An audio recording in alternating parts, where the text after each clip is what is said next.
Have you ever felt like the term AI agent is just everywhere, but nobody's really broken down what it actually means? Well, you're in the right place. We are going to completely demystify AI agents, what they are, how they work, and most importantly, why understanding them is probably one of the most valuable skills you can pick up right now. Let's get into it. You know, this quote from Naval Ravikant just nails it. He frames learning about AI not as some chore you have to do, but as a skill that makes you so valuable, so capable, that opportunities will literally start pulling you in. It's a magnet. But okay, let's be real. There's a lot of anxiety out there about this stuff. The headlines are screaming about AI taking jobs, and it's totally natural to feel a little uneasy about the future. So what's the real story? Is AI this big, scary threat, or is it the single biggest opportunity of our lifetime? Let's actually look at the data. According to a huge study by McKinsey, AI and these agents we're talking about have the potential to automate up to 50% of the work we all currently do. And we're not talking about some distant future. We're talking about by the year 2030. That's a massive, massive shift. And yeah, it gets a little more intense. The World Economic Forum found that 41% of companies are already making plans to reduce their workforce specifically because of AI. Now, it's easy to see these numbers and think, okay, this is all doom and gloom. But that is not the full picture, not even close. Because here's the other side of that same coin. From the very same reports, a whopping 66% of employers are actively looking to hire people with specific AI skills. So you see the pivot? The real story isn't just about jobs being automated, it's about this huge new demand being created for people who know how to work with AI. And that, right there, is where AI agents come in. The absolute best way to get on the right side of this massive shift is to understand and maybe even learn how to build what you should just think of as a brand new kind of employee, the digital worker. So let's define it. What is an AI agent?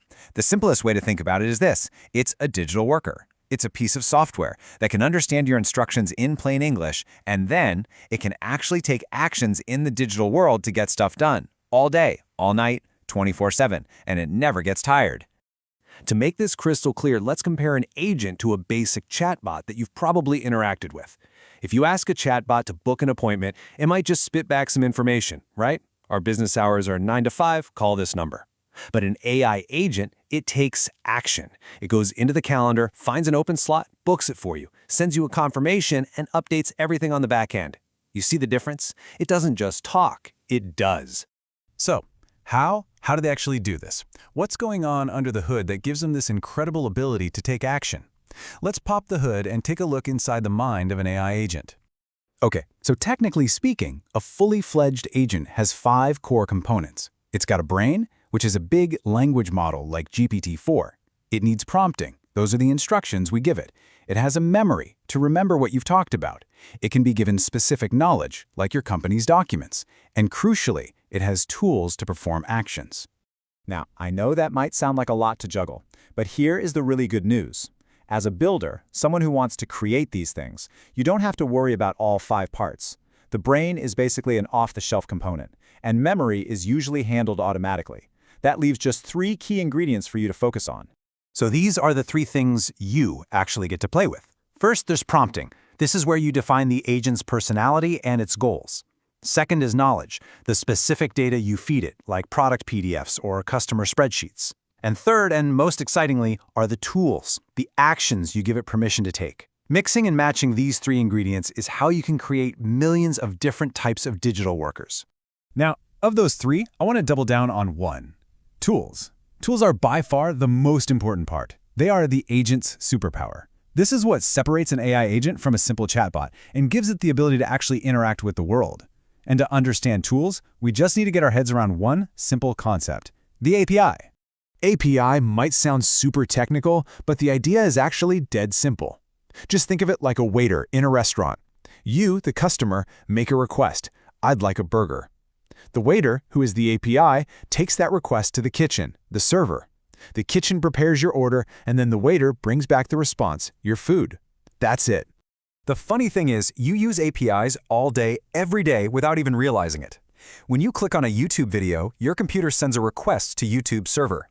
The server then sends a response with all the video data, and poof, it plays on your screen. Almost every action you take online is just a series of these requests and responses. Agents just use these exact same pathways to get things done. So how does an agent know which API waiter to talk to or what to order from the menu? It reads something called a schema. And a schema is just a super simple, one-page instruction manual for a specific tool. It tells the agent, hey, this tool does X, you need to give it Y piece of information, and you'll get Z back. It's that straightforward. Okay, so theory is great. We know what agents are, we understand their guts, but now let's see how this all comes together in some really powerful real-world examples that businesses are using right now. Imagine you give an agent this command: find me some new AI startups, tell me what they do, put them all in a spreadsheet, and then email me the link. The agent's brain breaks this down, just like a person would. It literally thinks to itself, okay, step 1, I'll use my web search tool. Step 2, I'll use my Google Sheets tool to create a new spreadsheet. Step 3, for each company I find, I'll add a new row and write a quick summary. And finally, step 4, I'll use my email tool to send the link. It plans, and then it executes. And companies are already running with this. Copilots are agents that help employees with specific tasks, like a sales copilot that researches a person right before a call. You've got lead generation agents that can chat with people on a website 24/7, answer their questions, and even book a demo. Or automated research agents that can scour the web and summarize information, saving a team hundreds of hours of work. So, if there's one thing you take away from all this, it's this. AI isn't just something that's happening to us. It's a tool, a powerful one, that we can all learn to use. And understanding how to create and manage these digital workers, it isn't just a valuable skill. It's basically like having a cheat code for the future of work. And really, that's the foundation. You now know what AI agents are, how they think, and what they can do. So the only real question left is, if you could build a digital employee to do absolutely anything you wanted, what digital worker would you build first?